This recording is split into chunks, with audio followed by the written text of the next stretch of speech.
ওই তো প্রতিবেশী প্রবেশ করবে। লাঠি হলে একটা ভালো হতো। তারপর হলো মহিলা কবি।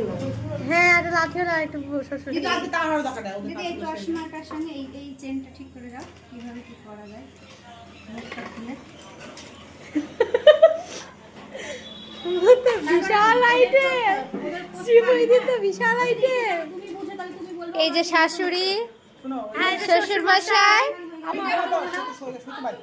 দেখি দিদি, দিদি ছাড়ো, বড় বৌমা, এটা হচ্ছে বড় বৌমা, ছোট দেওর, না দাঁড়িয়ে, অবশ্যই অবশ্যই চাঁদনি শাড়ি তো পরবো না, এই কতটা ঘুরতে হবে না, একটু আস্তে আস্তে গুজো, মনে মিলে যাবে কি হবে। হ্যাঁ তারা নাই তো, তারা নাই বলছি তো পারো। তোমার মন পছন্দ না হলে এই দিকটা ভালো হয়নি, তুমি এটা ঠিক করো, প্লেটটা শুরু করি, কানে একটা বড়